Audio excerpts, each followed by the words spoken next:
maison. Francis Leblay, stade en pleine ville, avec des tribunes un peu proches du terrain, un peu, on va dire, à l'anglaise comme à l'ancienne. C'est un terrain, moi, que j'ai toujours bien aimé, même quand je jouais à Saint-Etienne. Quand je venais ici, je trouvais qu'il était particulier, tu vois. Il y a cette petite atmosphère qui fait qu'on arrive toujours à accrocher des matchs, quand on perd à revenir, etc. Donc, je pense que c'est avec les supporters, il y a une alchimie qui s'est faite. Ça peut le lire Rolla, le centre, ça arrive dans les pieds de Mady Camara. C'est une juste récompense quand même pour des Brestois qui n'ont pas fait une mauvaise première mi-temps, qui trouvent l'ouverture. Il y a décalage désormais pour Cameron Doumbia, le premier à frapper en première période. Ce ne sera pas lui en seconde, but, c'est Mady Camara. Oh, ce but exceptionnel de Mady Camara. Un but niveau Ligue des Champions. La tête de théâtre. Exceptionnel de Mady Camara. Tout sourit aux Brestois dans cette seconde période. Course de Mama Baldé. Baldé encore. Baldé toujours. Baldé, la mauvaise passe, mais Gara cette frappe. Oh, quelle est belle. Et voilà Brest qui mène 2-0 grâce à Mady Camara. Regardez ce jeu à 3. Superbe. Satriano en retrait et ajusté tranquillement. Ça fait 2-0 le doublé. Pour Mady Camara, c'est presque trop facile. Strasbourg n'y est pas du tout. C'est un épisode qu'on n'aurait jamais voulu faire. C'est le football, les joueurs vont, viennent, et Mady Camara est parti, mon cher Fanche. Triste. Oui, triste. Bon, on s'y attendait un petit peu, mais les jours passant, on nourrissait un petit peu l'espoir que finalement, Mady Camara pourrait rester brestois une saison de plus, et tout s'est emballé très rapidement là en milieu de semaine, et malheureusement, celui qui illustrait un peu la réussite brestoise de ces dernières années, en tout cas l'un de ceux qui l'a le mieux illustré, nous a quittés. Effectivement, mais comme dit la maxime, ne pleurons pas parce que c'est fini, sourions parce que ça s'est passé. Absolument. Et on va revenir sur les 3 années de Mady Camara sous les couleurs brestoises, 3 années mouvementées, avec des hauts, des bas, pas mal de hauts, plus de hauts que de bas. Et c'est d'ailleurs pour ça aussi qu'on va se souvenir de Mady comme l'un des acteurs principaux de la plus belle page de l'histoire du Stade brestois. On peut tranquillement le dire sans bégayer. Mais ça n'avait pas très bien commencé. Alors on en parlera tout à l'heure. Mais commençons peut-être par le transfert, Fanche. Comme tu l'as dit, il avait un bon de sortie. Donc on pouvait s'attendre à un départ cet été. Il est apparu assez tardif ce départ, même si tout est allé très vite depuis une petite semaine maintenant. On l'avait annoncé à Nice, puis à Rennes, parce que les pistes étrangères, russes, américaines, saoudiennes, je crois, ne plaisaient pas aux fans du football qu'est Mady Camara. Alors il a dû attendre les pistes françaises avec des clubs qui, en tout cas sur le papier, ont davantage de moyens. Sportivement, la progression est peut-être un peu plus inconnue parce que Brest joue avec ces équipes-là depuis qu'il est arrivé à Brest finalement. Mady a choisi Rennes plutôt que Nice. Tout à fait, Rennes plutôt que Nice, et comme tu l'as dit, les rumeurs qu'il y avait autour de son transfert, en tout cas des premiers bruits de transfert qu'il y avait autour de lui, autant en Arabie Saoudite qu'en Russie. Je crois qu'il y a la MLS aussi, j'ai cru voir passer ça dans les différentes rumeurs. Je comprends tout à fait qu'il n'ait pas voulu donner suite. On se souvient de son interview à l'équipe dans laquelle il disait qu'il était un amoureux du football et que dans sa vie il y avait sa famille, Dieu et le foot, et que ces trois axes faisaient un tout pour lui. Effectivement, poursuivre sa carrière en France, c'est un moindre mal. Je pense que ça fait, sans trahir de secret, à mon avis, c'est la première ligue qui lui faisait de l'œil, je pense. Il se retrouve à Rennes, du coup. Moi, autant le fait qu'il aille à Rennes, un autre club breton, ça me dérange pas. Et comme je vous le disais, c'est quand même la destination qui me fait plus mal que le départ. J'aurais aimé, moi, le voir disputer des matchs de Bundesliga ou de Première Ligue avec un club même moyen de ces deux championnats, plutôt que de le revoir en Ligue 1 dans un club qui finalement, le Stade Rennais, depuis, alors en termes de moyens, en termes d'objectifs, de budget, c'est supérieur à Brest, d'accord, mais en termes de résultats sur les 2 dernières saisons, les chiffres parlent, c'est pas vraiment le cas. Donc je pense qu'il va s'éclater à Rennes. Il y a un effectif qui est en train d'être reconstruit. J'ai quand même des doutes, et Yann en parlait dans le dernier podcast, sur l'entraîneur Habib Beye, qui visiblement a beaucoup joué sur son arrivée à Rennes, mais un peu déçu de la destination. Je pense qu'il aurait pu prétendre à mieux.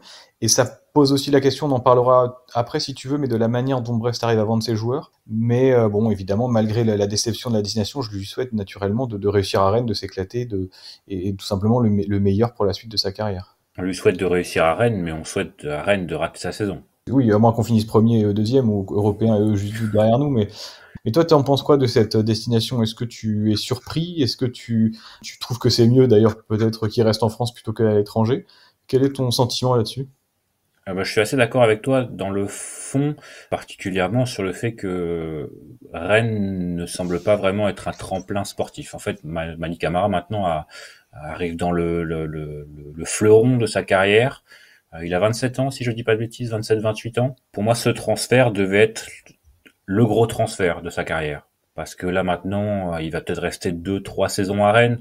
Il aura 29-30 ans, c'est difficile, après ses 27-28 ans, de passer un cap dans sa carrière. Et là, j'aurais aimé, surtout pour lui, c'est parce que nous, au final, ça change pas grand-chose, qu'il aille à Rennes ou en Angleterre. Après, ça aurait pu être sympa de pouvoir acheter un maillot de je ne sais quel club anglais et de pouvoir le floquer Camara, ça aurait été cool. Mais oui, Rennes, ça va être compliqué là pour ça. Oui, la Rennes, on peut tenter. On va garder notre maillot Camara Brest, ce sera déjà très bien. Ce sera très bien, effectivement. Et en fait, le regret, il est là pour moi parce que financièrement, évidemment, il passe un cap là-dessus, et c'est sûrement l'une des raisons pour laquelle il a signé à Rennes. Et impossible de lui en tenir rigueur. Je pense qu'on serait beaucoup à aller chercher aussi un peu plus d'argent si on pouvait aller dans notre cœur de métier. D'un point de vue sportif, c'est vrai que je pense que c'était ce transfert pour aller chercher quelque chose de différent. Et là, je pense que la Ligue 1, il a fait le tour. Il a joué la Ligue des Champions avec Brest. Est-ce qu'il pourra rejouer la Ligue des Champions avec Rennes? Voilà, ça va être, je pense qu'en Ligue 1, voilà, niveau objectif, niveau performance, il a assez donné et j'aurais bien aimé que ces belles performances en Ligue des Champions lui offrent un peu plus de perspective. Malheureusement, voilà. Après, c'est la loi du marché. Si les clubs de la première partie de tableau, on va dire top 10 anglais ou top 10 allemand, ne sont pas intéressés, il pourra pas aller là-bas. Et on comprend aussi son idée de ne pas vouloir aller jouer le maintien en Angleterre ou en Allemagne. Donc, des clubs comme Wolfsburg, comme Fribourg, ça aurait pu être une bonne alternative, mais ce sera la Ligue 1 pour Madi. Et là-dessus, c'est vrai que c'est un peu décevant. Un point qui est décevant aussi, c'est qu'il choisit un club qui finalement ne joue pas l'Europe. Et contrairement à Nice, même si on a vu que Nice en Coupe d'Europe la saison dernière, c'était vraiment pas bon du tout, ça reste quand même une excellente vitrine pour se montrer. Et même si tu fais dans une équipe qui fait une performance assez moyenne en Europe et que tu arrives à toi à tirer un peu ton épingle du jeu, même si c'est vrai qu'à 27 ans, ça devient peut-être même un peu tard. On a vu des joueurs partir dans cette tranche d'âge entre 27 et 30 ans et un petit peu sur le tard, en fait, finir et aller à l'étranger. Peut-être que Madi, s'il avait fait une grosse saison, la saison qui vient, là, aurait pu partir ensuite en Angleterre ou ailleurs. Là, le fait de ne pas avoir d'Europe à jouer, effectivement, ça risque d'être un petit peu compliqué pour imaginer un départ dès le mois de juin prochain. Donc, il faudrait au moins attendre déjà que Rennes se qualifie en Europe, qu'il fasse une bonne saison en Europe pour la suite. Bon, après ça, c'est des questions qui le regardent lui finalement. Je pense que bien sûr, on aurait pris l'argent également à sa place. Après, il part pas non plus en Arabie Saoudite et au Qatar. Voilà, je considère pas du tout que ce soit un mercenaire quand je dis ça. Il va aussi avoir de belles infrastructures à Rennes. Il y a un beau stade, il y a du monde. Projet rennais représente quand même quelque chose d'assez intéressant pour lui. Et je pense qu'à Brest, il avait mine de rien fait le tour après ces 3 ans. On va y revenir. Mais il a un peu tout connu à Brest finalement entre jouer le maintien et jouer le très très haut. Plus qu'à lui dire merci et puis de réussir ailleurs. Exactement. Maintenant, malheureusement, on suivra sa carrière de loin, évidemment toujours avec un bon a priori et un œil bienveillant envers Madi Camara, parce que comme moi je l'ai dit sur Twitter, c'est vrai que mon amour pour Madi Camara dépasse le logo qu'il aura sur le maillot. Alors, il faut pas non plus qu'il signe à Lorient, tu vois, mais et de toute façon ça aurait pas pu se faire. Mais clairement, j'espère que malheureusement pour lui, Rennes fera une mauvaise saison. C'est quand même un concurrent, on va dire direct. Désormais, je pense qu'on joue le même championnat, donc j'espère que Brest finira toujours devant Rennes. Alors, il aura sûrement fait un bon choix. Mais ouais, le côté sportif et le côté développement de carrière, je pense, aurait pu être optimisé. Malheureusement, comme je l'ai dit, c'est le marché qui décide. Je pense qu'il avait fait le tour de la question à Brest. Mais après Saint-Etienne, après Brest, je pense qu'il aurait pu, et je pense que c'est ce qu'il aurait préféré aussi, aller voir ailleurs, mais il n'y a pas eu l'opportunité. Comme beaucoup de joueurs de cet effectif du Stade brestois, Mady est arrivé en prêt. C'était en 2022-2023. Oui, il joue son premier match avec Brest le 28 août 2022 contre Montpellier. D'ailleurs, le fameux 7-0, donc une entrée en matière relativement mouvementée. Et lui qui, si je ne dis pas... Alors, je vais retrouver exactement son dernier match avec Saint-Étienne. Je crois que c'est une raclée aussi. C'est un match de Ligue 2, puisque Saint-Étienne était descendu en Ligue 2. Il joue 90 minutes à domicile contre le Havre et ils prennent 6-0. Ah oui. Donc, effectivement, il enchaîne un 6-0 contre le Havre et ce magnifique, ce légendaire, on peut parler de match légendaire contre Montpellier, ce 7-0. Donc c'était pas très bien parti et en fait quand on retrouve un peu les archives, c'est vrai que son début de carrière avec Brest est pas flamboyant. Non, c'est pas flamboyant. Est-ce que d'ailleurs tu te souviens de ce que tu pensais de cette recrue? Ouais, on en avait parlé ensemble et puis j'étais pas particulièrement emballé au début lors de son arrivée. Pas forcément par le profil du joueur, mais j'étais un peu étonné du prix de l'option d'achat, qui était à près de 3 millions, un petit peu plus de 3 millions d'euros si je dis pas de bêtises. J'avais vu quelques matchs de lui et d'ailleurs il n'est pas du tout le joueur qu'il est lorsqu'il quitte le club. Il a énormément progressé sur beaucoup de points de ses performances, que ce soit physique, que ce soit technique, que ce soit tactique. Mais j'avais un a priori un peu mitigé. Et les premiers matchs, comme tu me le rappelles, ne m'ont pas forcément fait changer d'avis tout de suite. Alors j'étais pareil, je pense que si on réécoute nos avis sur l'arrivée de Mady Camara, je pense que je suis le plus critique envers le joueur. On passe pour des cons de façon régulière dans ce podcast et c'est un peu la loi aussi de donner son avis et d'être... De commenter l'actualité, forcément, on n'a pas la science infuse, c'est sûr. On donne des avis, c'est le but. Après, on peut se tromper, et quand on se trompe, bien entendu, on n'a aucun mal à le reconnaître. Mais alors, genre, j'ai sûrement dû me tromper, mais alors, sur Mady Camara, je me suis quand même très très bien trompé, avec grand plaisir évidemment. Mais j'avais en souvenir un milieu de terrain plutôt défensif à première vue à Saint-Étienne. Je crois qu'il jouait à la fois piston, je crois qu'il a joué piston avec Claude Puel, et il jouait plutôt en 6. Dans une équipe qui était dans le dur, donc qui n'avait pas souvent le ballon. Il a fait peut-être les qualités qu'on a vues sur sa dernière saison à Brest, mais il avait peut-être pas non plus l'opportunité de les démontrer à Saint-Étienne. Et pour moi, c'était plutôt un milieu de terrain défensif besogneux, pas très ami avec le ballon, qui était bon sur coup de pied arrêté. Il avait mis un doublé contre Brest d'ailleurs avec Saint-Étienne. Bon joueur de tête, mais voilà, je voyais pas trop la plus-value et moi, ce que j'avais dans l'idée, c'était ce que je voulais à l'époque, c'était un joueur, un milieu de terrain un peu 8-10 qui pouvait marquer des buts. Au final, Mady Camara sera devenu ce joueur, mais au début, c'était pas gagné et j'étais assez critique sur Mady Camara. Et puis, on va dire que Éric Roy est arrivé. Ça a beaucoup joué, ça aussi. Hein. On nous a dit, on va pas dire qui nous a dit ça, mais a priori, il s'est aussi remis la tête à l'endroit. Absolument. Et est devenu un vrai joueur professionnel. Il y a à peu près 2 ans et demi. Tout de suite, les performances, alors peut-être pas tout de suite. C'est vrai que quand on regarde la fin de saison en prêt, il joue pas beaucoup non plus. Lors de sa première année à Brest, lorsqu'il arrive donc l'année du 7-0 contre Montpellier, son 9e match simplement qu'il connaît la victoire avec Brest, c'était un déplacement à Clermont. On gagne 3-1. Et sur cette année-là, il fait 33 apparitions dans l'équipe, mais seulement 20 titularisations. Contrairement à l'année qui suit, où là, il fait 26 titularisations et 31 l'année dernière. Donc on voit qu'il y a vraiment une progression, même en termes de temps de jeu. Et je suis d'accord avec toi, Quentin, lorsque tu dis qu'il y a une progression dans tous les domaines de son profil de footballeur. Il y a aussi, je pense, une prise de conscience de ses qualités, notamment de ses qualités physiques. C'était déjà quelqu'un qui courait beaucoup à Saint-Étienne, mais qui, en plus de ses qualités physiques, a apporté cette dimension technique dans son jeu, cette dimension de meneur aussi, d'homme, hein, mine de rien, sur le terrain. C'est quelqu'un qui avait une grande influence sur ses partenaires, et une dimension également tactique. Le fait de se remettre à l'endroit et de considérer le football vraiment comme un métier, et en faire l'absolue priorité de sa vie, lui a permis de passer un cap, je trouve, effectivement, lors du début de la saison 2023-2024, finalement. Tant au niveau sportif que statistique d'ailleurs, hein, puisqu'il ne marque que 2 buts sur sa saison en prêt. Alors évidemment, les performances de l'équipe font beaucoup, mais c'est aussi lui qui a pu mettre en valeur l'équipe. C'est aussi grâce à ses performances individuelles que l'équipe a pu performer autant, et on passe à 7 buts, 4 passes décisives dans un rôle plus offensif que dans lequel il s'est parfaitement trouvé. Je pense que c'est maintenant le rôle qui lui correspond le mieux, où il peut faire ressortir ses qualités à la fois techniques mais aussi physiques. Beaucoup d'enchaînements de courses à haute intensité. Je trouve que c'est un très très bon joueur sans ballon, qui sent parfaitement le football. Combien de fois on l'a vu faire des appels en profondeur et en partant du milieu de terrain pour débloquer le bloc adverse, le circuit de passe Lala del Castillo pour Mady Camara qui passe en profondeur. C'est vraiment peut-être le circuit de passe prioritaire de Eric Roy, celui qui a lancé presque la saison, puisque c'est lui qui obtient le penalty contre Lens en saison 2023-2024, le deuxième penalty. Il se retrouve dans la surface, il y a une faute sur lui et la saison est lancée.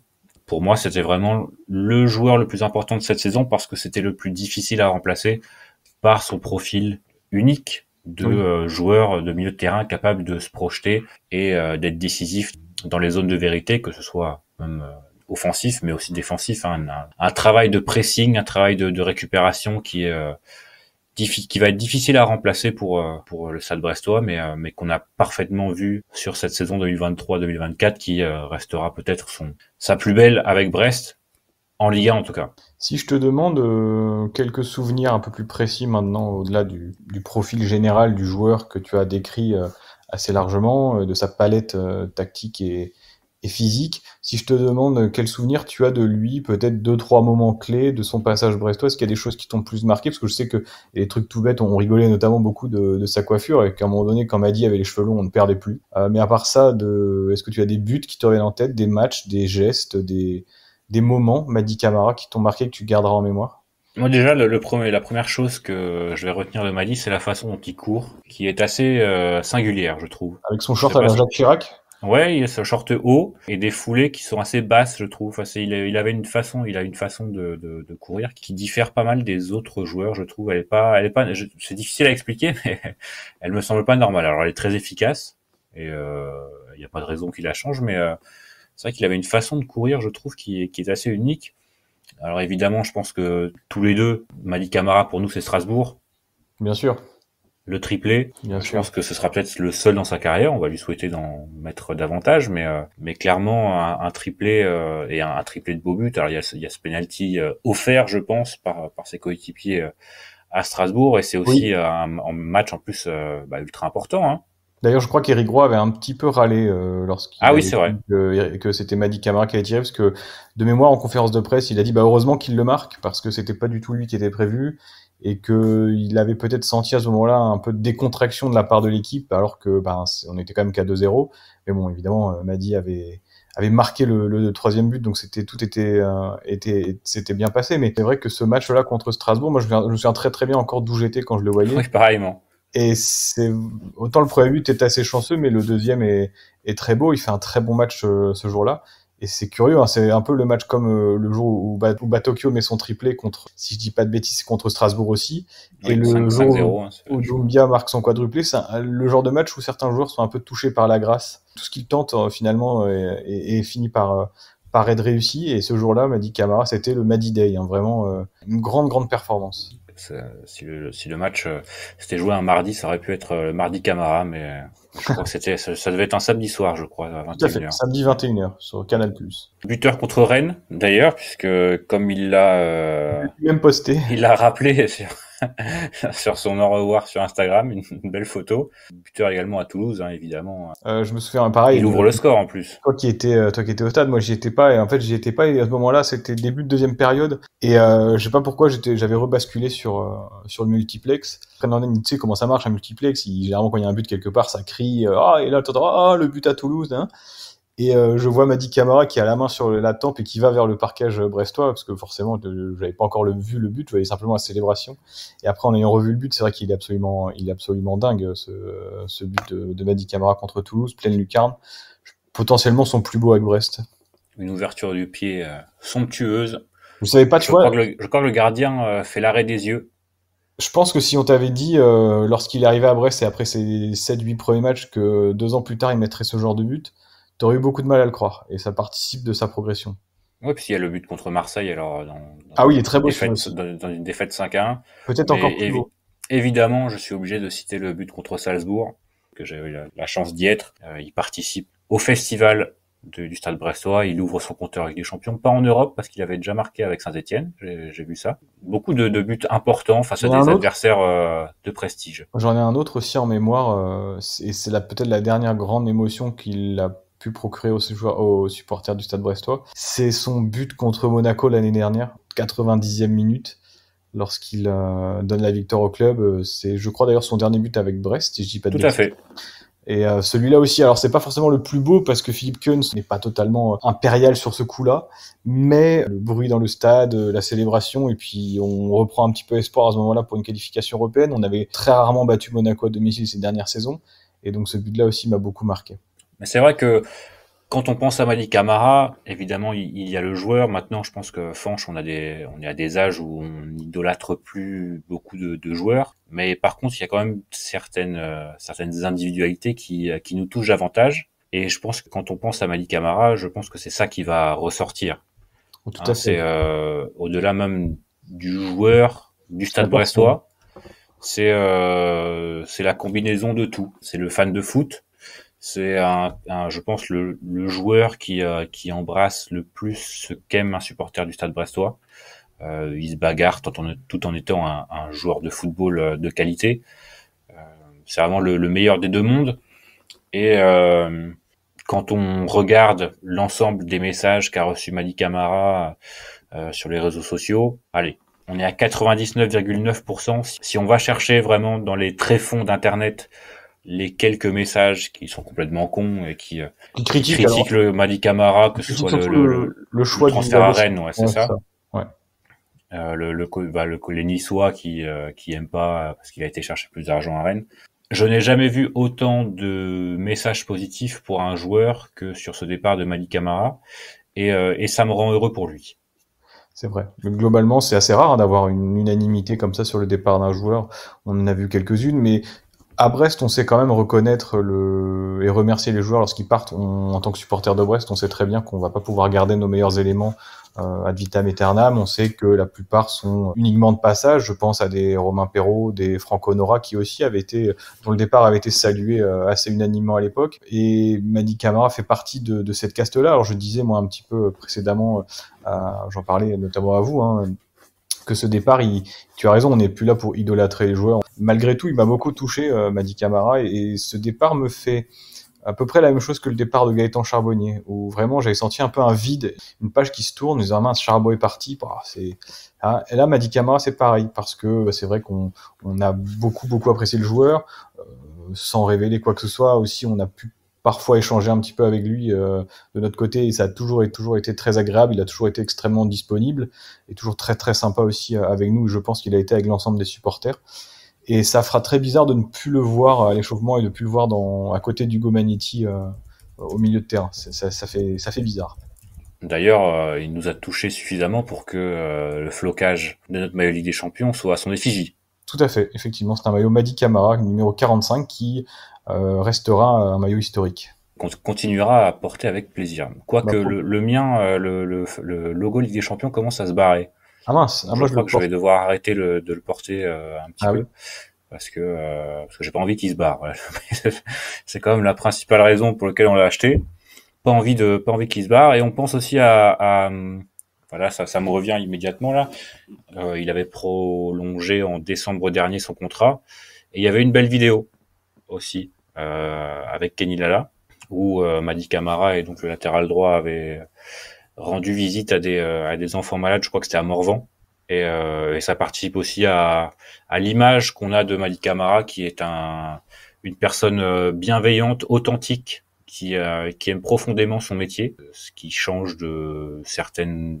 Évidemment, on pense à un joueur en particulier, mais c'est pas ce joueur que je visais particulièrement. C'est juste qu'il y a des joueurs qui pensent que être footballeur, c'est un métier comme on pourrait en avoir des centaines, des milliers. Mais Madi Camara, le métier de footballeur, c'est aussi un jeu, c'est sa passion, et c'est rafraîchissant aussi dans ce monde professionnel où c'est vrai que comme tu l'as dit, on voit des joueurs qui sont de passage, qui passent 1, 2, 3 ans à Brest, qui arrivent là, qui repartent parce que c'est la loi du football. Et de temps en temps, comme il y en a finalement beaucoup, eu l'année dernière ou 2 ans maintenant, beaucoup de joueurs qui resteront un peu gravés, qui resteront comme ces joueurs qui ont amené le Stade Brestois en Ligue des Champions, et Mady Camara sera certainement l'un des premiers qu'on citera, à la fois par sa performance sportive, mais aussi parce que c'est un chic type. Il y a des générations comme ça qui restent en mémoire. La génération Camara, Magnetti, Chardonnay évidemment. Mais Chardonnay, c'est plus... Chardonnay, il est intergénérationnel finalement, parce qu'il va revenir dans d'autres générations, même si la génération dans laquelle il a été le plus proactif, c'est évidemment celle-ci. Mais si je te dis les Fossurier, Bello, Bernard, etc., c'est aussi des gars dont on se souvient encore aujourd'hui et qu'on a plaisir à relire les différentes interviews, et eux-mêmes, en parlant 6, 7, 8 ans plus tard. D'ailleurs, Quentin Bernard a fait une interview il y a pas longtemps en disant que Brest avait été le meilleur moment professionnel de sa vie. Je pense que Camara, lorsqu'il reviendra sur sa carrière, il dira, alors je sais pas de quoi la suite de sa carrière est faite, mais il dira probablement que le Stade Brestois, c'est aussi, si ce n'est le meilleur moment, en tout cas un moment très très fort de sa vie, peut-être le plus fort, parce que Brest aussi a réussi à lui rendre ce que lui a donné, et inversement. C'est un joueur qu'on n'oubliera pas, tu l'as dit, pour tout ça, sa volonté sur le terrain, sa gentillesse en dehors, sa qualité de joueur de foot, ses qualités humaines, et finalement, est-ce que c'est pas ça le plus important, d'avoir d'abord des bons gars dans l'effectif avant d'avoir de très bons joueurs de foot, parce qu'on a eu des joueurs de foot qui étaient certainement pétris de talent individuellement, technique. Je pense à Romain Fay, je pense à Ibrahim Salah, peut-être qui étaient des bons footballeurs, mais ça fait pas tout pour être un très bon footballeur professionnel. Et je regardais très rapidement. Pour marquer surtout les gens. Ouais, absolument, pour marquer les gens, pour rester dans la mémoire. Parfois, il n'y a pas besoin d'être le meilleur sur le terrain, et pourtant Mady Camara, lui, était très bon. Il n'y a pas besoin d'être le meilleur sur le terrain pour marquer forcément les gens. Et je regardais il y a la vidéo que Thomas Bonavent a réalisée en Inside avec le RC Lens, et il fait une interview de Jean-Louis Lec, et il lui demande alors comment est-ce que tu fais pour recruter, est-ce que tu regardes énormément de matchs, etc. Et puis lui il répond le plus important, c'est d'abord de trouver des gens qui ont nos valeurs pour créer l'effectif. Et je pense que Mady Camara est arrivé avec des valeurs qui étaient peut-être pas celles du Stade Brestois, mais en tout cas des valeurs similaires et semblables et compatibles avec celles de Brest. Et il part en tant que Brestois. Et il le restera. Absolument, tout à fait. Et on est très fiers et c'est vrai qu'on attend toujours avec impatience les derbies pendant une saison. Je pense qu'on attend maintenant celui contre Rennes pour des raisons un peu différentes de l'aspect sportif. Un peu comme on avait attendu le retour la réception de Angers l'année dernière pour le retour d'Aris Belkebla. Qui est devenu capitaine d'Angers d'ailleurs. Mérité. Tout à fait, parce qu'Abdelli serait sur le départ et Fofana aussi, donc Belkebla qui est arrivé simplement l'année dernière, si je dis pas de bêtises, à Angers, et déjà capitaine, ça montre aussi là que le gars fait l'unanimité dans son club, et on n'est absolument pas surpris. Non. Et comme on attend aussi ce week-end. Tout à fait. Parce que finalement, il y a un retour d'un joueur, alors c'est peut-être pas emblématique, c'est un peu difficile à dire, mais un joueur qui a laissé d'excellents souvenirs, et qui revient, qui n'avait pas eu droit à sa petite ovation. Et ça fait toujours plaisir de retrouver des joueurs qui n'ont pas eu de revoir digne de ce nom. Il était revenu, Romain Perrault, avec Nice il y a 2 ans, mais il me semble que ce jour-là, à moins que je me trompe, mais il me semble que la tribune Quimper était peut-être fermée. Ce qui fait qu'effectivement, il a vu un hommage relativement timide. Mais là, très content de revoir Romain Perrault, avec qui on est resté en contact. C'est d'ailleurs le seul joueur de l'histoire du Stade Brestois en activité à avoir participé au podcast Brestonnaire. Toujours également là, niveau valeur humaine, on est sur quelqu'un de très très solide. Et ça, ce sera pour dimanche, sans Mady Camara. Hélas. Pour la première fois depuis 3 saisons. Oui. Il n'y aura pas de Mady Camara dans l'effectif du Stade Brestois pour ce premier match de la saison. C'était bien. C'était bien, mais c'est terminé. C'est terminé. Un effectif qu'on espère renouveler, voire être renouvelé dans les semaines qui viennent, mais ce sera le sujet d'autres épisodes. Fonche, merci. Merci à toi, et merci surtout à Mady Camara pour ses Merci à Mady Camara. Merci pour tout. C'était bien, mais malheureusement, comme on l'a dit, toutes les bonnes choses ont une fin, et la loi du football fait que les bons joueurs ne restent pas à Brest. Pour l'instant, peut-être que bientôt on n'aura plus ces podcasts à faire, parce que les joueurs ne voudront plus quitter Brest. Ce serait fou. Mais peut-être que le podcast n'existera plus à cette époque. Je pense que le podcast n'existera plus avant l'époque où Brest sera peut-être dessus. Écoute, je pense qu'on peut conclure là-dessus. Tout à fait. C'était Mady Camara. C'était Mady Camara. Et 115 matchs avec le Stade Brestois. 15 buts, 11 passes décisives, 19 cartons jaunes, 0 carton rouge, 7621 minutes jouées. Et les kilomètres à ne plus compter. Exactement, il a plus joué pour Brest que pour Saint-Etienne, donc il est officiellement brestois. Bravo à lui. Et merci. Fanche. À dimanche. À dimanche. Bon match pour ceux qui auront la chance d'y aller. N'oubliez pas la crème solaire, n'oubliez pas la casquette. Et évidemment, on termine par aller Brest. Ciao, allez Brest.